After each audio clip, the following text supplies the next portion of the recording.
ఆనాడు బంధువులు ఇంటికొస్తే చాలు ఉన్నన్ని రోజులు పండుగే, గుండె నిండుగా సంబురమే.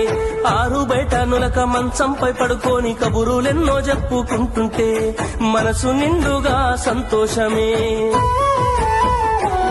వాళ్ళు తిరిగి ప్రయాణం అవుతుంటే ఇంకో రోజుంటే బాగుండనిపించి ఎక్కే బస్సు వచ్చి వెళ్ళిపోయేదాకా చెప్పులు దాచిన జ్ఞాపకమే. బరువైన గుండెతో బాధపడేది కన్నీళ్లతోనే సాగనంపేది, బరువైన గుండెతో బాధపడేది కన్నీళ్లతోనే సాగనంపేది. ఆనాటి ప్రేమలు ఏమాయరో, బంధాలు బంధుత్వమెటువాయరా. డబ్బు బంధాలే మిగిలేనురో, మనుషులే దూరమయ్యేనురా.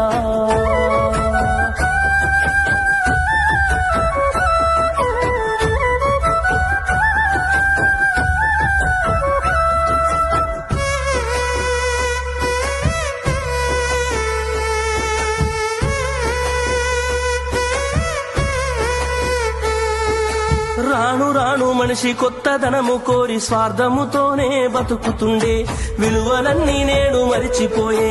అయిన వాళ్లతో అనుబంధమంటే మొక్కుబడులుగా మారిపోయే, రక్త సంబంధాల ఉనికి మంటగలిసే.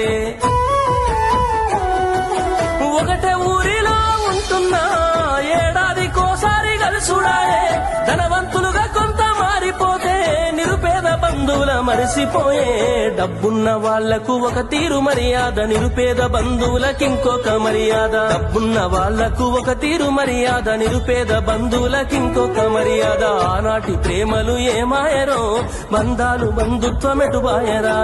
ఆనాటి ప్రేమలు ఏమాయరో, బంధాలు బంధుత్వమెటువాయరా.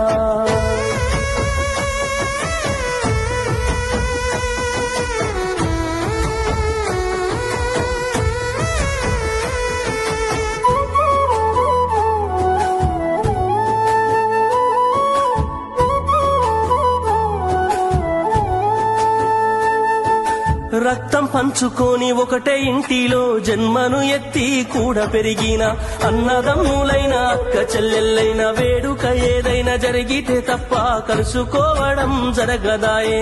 మనసారా మాట్లాడుకోరాయే. భోజనాలకు గంట ముందు వచ్చి పని ఏదో ఉందన్న సాకుతోటి మొక్కువడిగా భోజనం అయిన వెంటనే ఉంటామంటూ వెళ్లిపోవుడాయే. కనతల్లిదండ్రులను పలకరించే తీరిక లేని సంపాదనాయే, కనతల్లిదండ్రులను పలకరించే తీరిక లేని సంపాదనాయే. ఆనాటి ప్రేమలు ఏమాయరో, బంధాలు